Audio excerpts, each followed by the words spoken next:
Shalom, puji Tuhan, kita bersyukur kepada Tuhan karena Tuhan kita sungguh baik dan amat baik dalam hidup kita, sehingga Dia masih beri kita waktu dan kesempatan untuk kembali membaca, merenungkan, mendengarkan sebagian dari firman Tuhan di hari ini.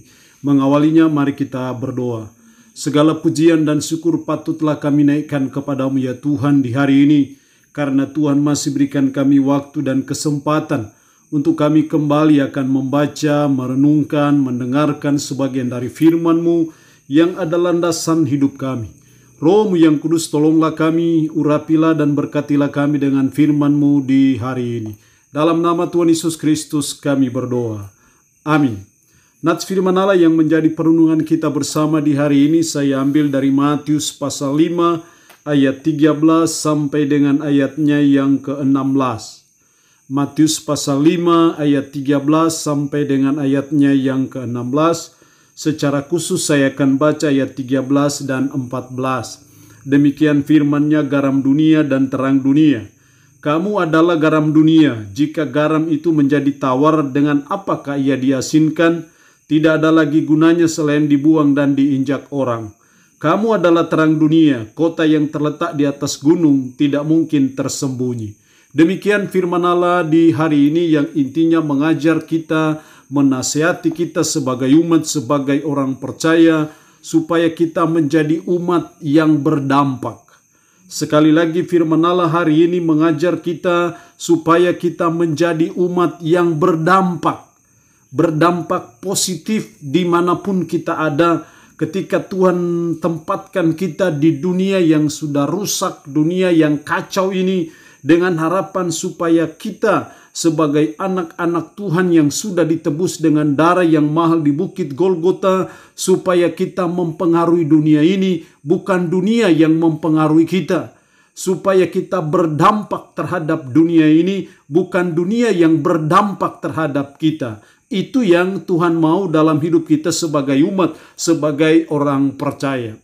Supaya kita menjadi umat yang berdampak, maka ada dua hal yang harus kita laksanakan. Yang pertama, menjadi garam dunia. Ayat 13, kamu adalah garam dunia. Jika garam itu menjadi tawar, dengan apakah ia diasinkan? Tidak ada lagi gunanya selain dibuang dan diinjak orang. Kamu adalah garam dunia.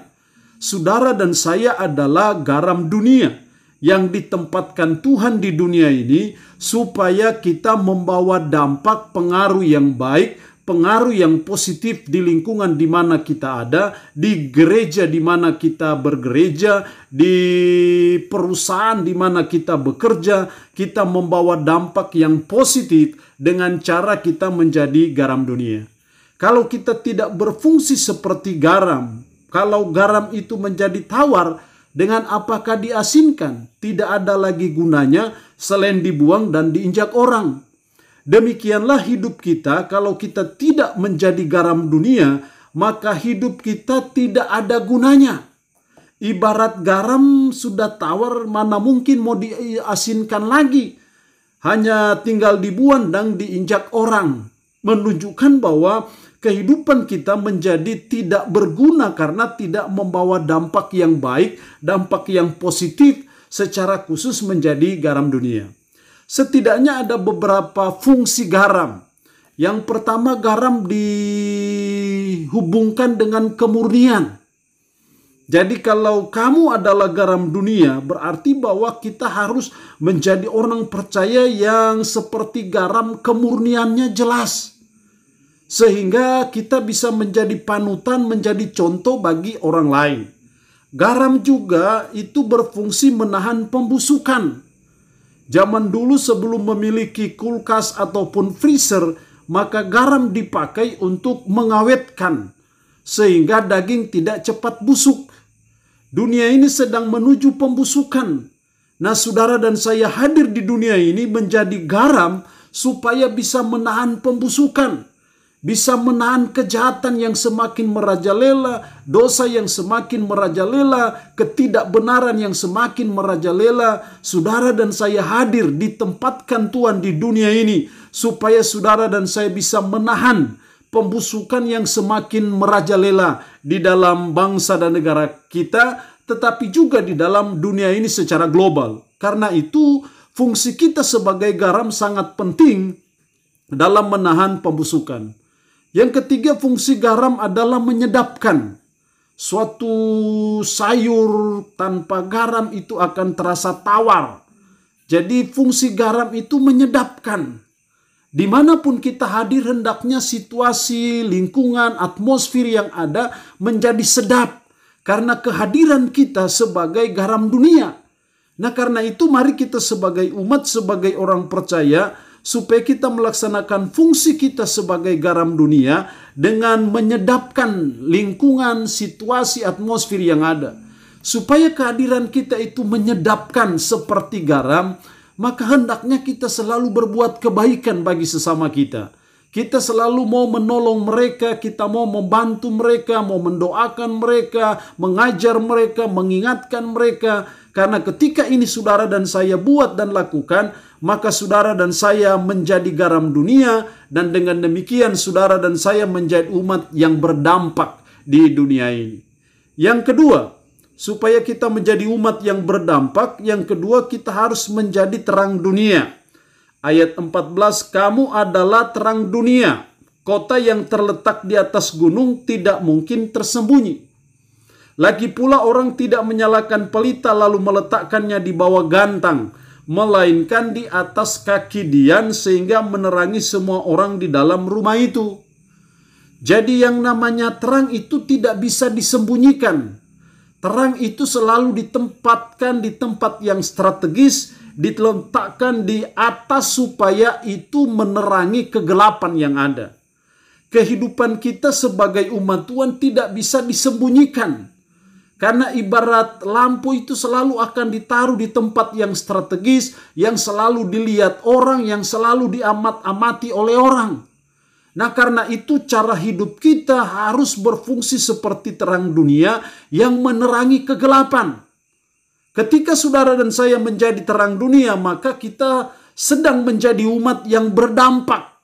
Sehingga di lingkungan di mana kegelapan merajalela dan kegelapan selalu identikkan dengan kehidupan dalam dosa, maka umat Tuhan hadir di sana sebagai terang yang mengkanter kegelapan itu dengan terang, mengkanter kehidupan di dalam dosa itu dengan kehidupan di dalam kebenaran yang sesuai dengan firman, sehingga memiliki dampak pengaruh yang baik dan positif dimanapun kita berada.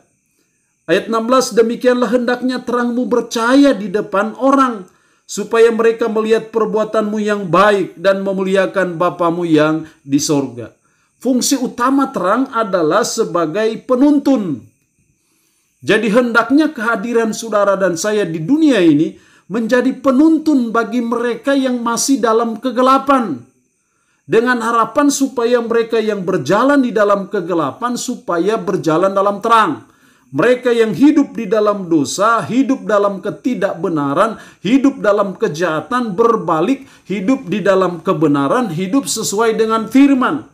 Karena mereka melihat terang yang bercahaya dalam kehidupan kita sebagai umat, sebagai orang percaya. Jadi ketika kita menjadi terang dunia, maka saya percaya kita sedang menjadi umat yang berdampak di dunia ini. Kalau kita berdampak terhadap dunia ini, maka firman Allah berkata itu memuliakan Bapa kita di sorga.